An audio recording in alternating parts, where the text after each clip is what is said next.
Good afternoon, Jeff Dawson from a very nice, partly cloudy and warm Dallas, Texas. Very nice for a change. Of course, if you watch the weather, this is going to change starting sometime for the next 5 days, but probably going to be more spring storms than anything instead of an extended rain period. What I want to go over today, I got to thinking about this. I've been in construction, I've been in baseball, and both for 35 plus years. And there is a correlation. I didn't go over this in my management book, Do Your Damn Job, but I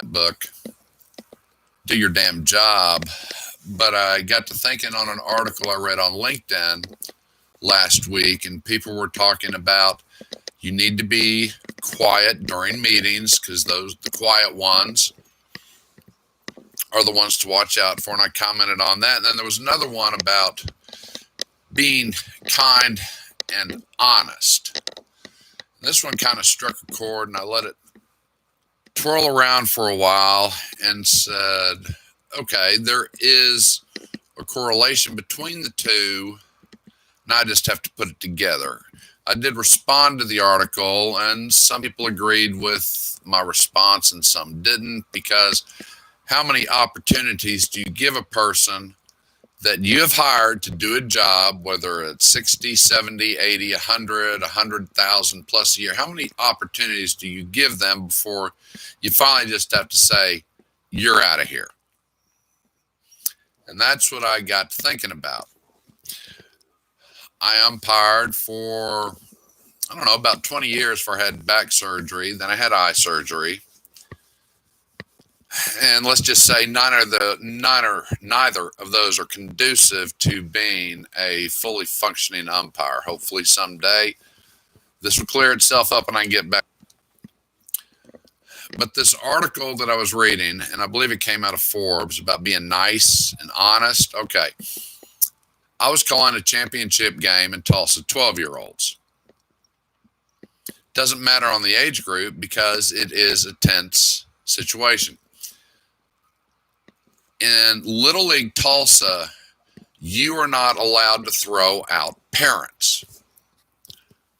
In Dallas, you are. In Dixie League, you are, but not in Tulsa. So we have this championship game, and I mean, it is a good one. These teams are evenly matched. The coaches are really into it, and yes, the parents are into it, except for one group of parents that was sitting to my right. I was calling the plate, and they were extremely vocal. They were too vocal. I couldn't say anything to them, okay? So I walked up to the coach. This is probably we might have been halfway through the game. So say bottom of the third, top of the fourth. And you can see the look on his face. Man, he is intense. He is trying to figure out, man, how are we going to win this game? What moves do I need to make? Who needs to step up a little? He's really involved. And I just walked up to him and said, hey, coach, are you enjoying the game? He nods his head, yeah. I said, this is going to be a tight one down to the end. He goes, yeah, man. This is great. This is what we have played for all year. Man, I just can't wait to get into this. And I said, well, coach, I got one question for you. Yeah, what's that, Blue? Would you like to watch the game from the dugout or from the parking lot? And his face just went blank. What? Completely blew his train of thought. Blue, would you repeat that to me? I said, coach, would you like to watch the game from the dugout or the parking lot? See, by the rule, I can't throw your parents out of the game, but I can throw you out of the game for your parents' behavior. He goes, who is it? I said, I don't know who's saying it, but I'll just tell you, it's this side of the bleachers. Now, being honest and kind, how do you think that's going to work in this situation? Because legally, I can throw him out of the game. And if they continue, I can throw his assistant coach out of the game. Yet in Little League, you have to have at least one adult on the field, and they only had 2 coaches. You don't have an extra adult that was on the roster when the game started, your team forfeits the game. He walked over there, and I didn't follow him because this was between him and his parents. Not me, him and his parents. But I did catch him say, I don't know what's going on over here. I really don't care what's going on, but I will tell you this. If you don't stop, he's going to throw me out of the game. Now, he didn't scream it from the rooftops. He didn't hoot and holler. He didn't raise hell. He was succinct, honest, and to the point. Okay? Very valuable lesson there. I ran into a similar situation when I worked for a company about 12 years ago, where my superintendent and another superintendent weren't seeing eye to eye.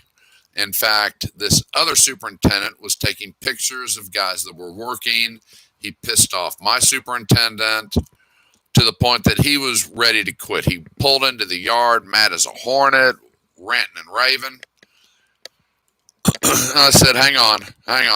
Let's step back just a minute. Now, I could have taken the opposite viewpoint and defended him to the hilt and blasted the other superintendent. No, what I did, I called him on the phone and I said, get your ass to the yard now. Well, he knows I'm serious because up until then, yeah, sometimes you have to use harsh language. I would soft shoe it and let it go on. Not this time. So the other gentleman comes into the yard. I look at him and he goes, what's up? And I said, here's what's up. See this guy right here? Yeah. He's ready to quit because of the crap you're pulling out on the job site. So here's the deal. I need him more than I need you, but I actually need both of you to get all these projects done on time. So here's what we're going to do. We're going to work this out right now. Somebody, either both of you are going to be here or one of you is going home. And you won't come back on my job. You make the call. That was my interface with them, and that was it. So for the next 20 minutes, they hashed it out. But I was direct, succinct, and honest in the approach. And that's what we, as bosses and managers, must be. There was no hooting and hollering. It's just these are the facts. Yes, they came across very strong, aggressive, but I got my point across. They worked it out, and we worked together another 5 years. Finished something like, what was it, like 18 jobs, I think, successfully. Okay, we're going to supply one umpire for the plate. Coaches, home team, you will supply a field umpire. I drew a team that had ridden me all last spring, and I was like, oh, hell. So, and I'll be honest, I did show my ass for a moment. The head coach assigned his assistant coach, who he and I had a history with, and said, you call the field. You're going to umpire this game. And he comes up to me and goes, where do I stand? And I just looked at him and said, well, you know, based on what you told me last year, you know more about this than I do. So why don't you figure it out? Just, I don't care. Go out there somewhere. No, man. I really need to know. You sure about that? No, I didn't help him. That was wrong on my part for the moment. So he goes down first baseline, and you can tell he's just wandering around aimlessly trying to figure out what to do. I said, okay, this is not going to benefit anybody. It's not going to benefit me, and it's definitely not going to benefit the two teams that are playing. So I walked over and said, okay, here's what you do. Here's where you need to be positioned. Here's what to watch for. When we get a runner on first, here's where you need to be positioned between first and second. These will be your responsibilities, and these are my responsibilities. We go through the spring. It works. There's still some hooting and hollering, complaining from the head coaches about blown calls, this, that, and the other. But now some of that angst had to be directed towards their own coach. That was kind of fun to see. As a manager in the workplace, we have to help our employees that aren't quite sure what their job responsibilities are and what part they play in the process. That's what I did with this coach. So did it pay off? Well, yes, it did, because when the spring league started, now we're back to a regular umpiring crew. One of the first games I called that year was this team, and I made a call, and the head coach was about to come out and raise hell, and this assistant said, "Sit down. Don't you say a word." Well, why would that assistant coach say that? Because during the fall season, he came up to me just towards the tail end of the game, and he said, "There's no way you can see everything out here, is there?" And I said, "That's correct. When you're sitting in the dugout, you don't have to focus on the game. You get to focus on what you want to focus on out here. Now you're responsible." Opened up a whole new world to him, and more leagues should do this. It gives them the perspective they don't have. And I've seen this on construction jobs where a manager, a project manager or a regional manager will come up. They don't know what the hell's going on. They haven't been in the trenches, and they just start shouting out orders and telling people what to do and don't have a clue what tasks were scheduled for that day. How many people out there have seen this happen consistently? I have definitely seen it. This just causes absolute mayhem on the job site. Everyone gets pissed off because it got chewed out and it wasn't warranted at all.